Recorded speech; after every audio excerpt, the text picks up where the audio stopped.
ప్రార్థన. పరిశుద్ధుడా, ప్రేమ కనికరము కలిగిన ప్రియ మా పరలోకపు తండ్రి, మీ ఘనమైన నామమును బట్టి స్తోత్రములు ప్రభువా. ఎంతవరకు మీ దయగల రెక్కల చాటున మమ్మల్ని భద్రపరిచి సజీవుల లెక్కల్లో ఉంచి నూతన సంవత్సరంలో 10వ నెలలో 22వ తారీఖు వరకు సజీవుల లెక్కల్లో ఉంచిన నా తండ్రి, మీకు స్తోత్రములయ్యా. ఈ రోజుని చూడలేని వారు ఎంతోమంది ఉన్నారు తండ్రి, చనిపోయి మరువబడిపోతున్నారు ప్రభువా. మరి ఇదిగో మా కళ్ళ ముందే నైజీరియా ప్రాంతంలో నాయన మరి క్రైస్తవ పిల్లలకి జరుగుతున్న ఓసకోతను బట్టి నాయన ప్రార్థిస్తున్నాము తండ్రి.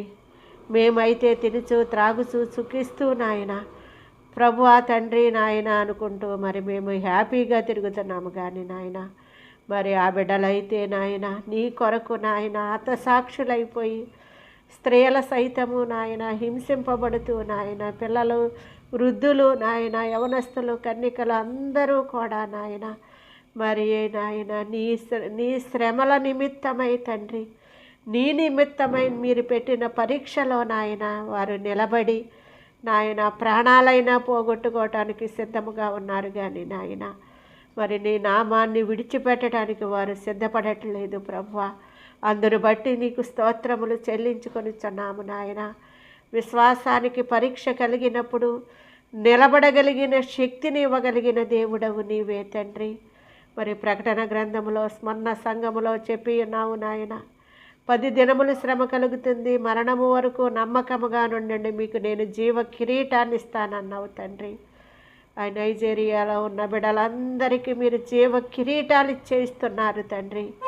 చనిపోయిన వారందరికీ మీరు జీవ కిరీటాలు ఇస్తున్నారు. శ్రమ పడుతున్న వారిని సోదరులతో సువర్ణముగా మారుస్తున్నారు నాయన. మీరు ప్రేమించే బిడ్డలని శిక్షించి నాయన హింసిస్తాను మరి శోధిస్తానని చలవిచ్చిన దేవుడవు. మీరు ఆసక్తి కలిగి మరి సంతోషముగా ఉండమంటున్నావు తండ్రి.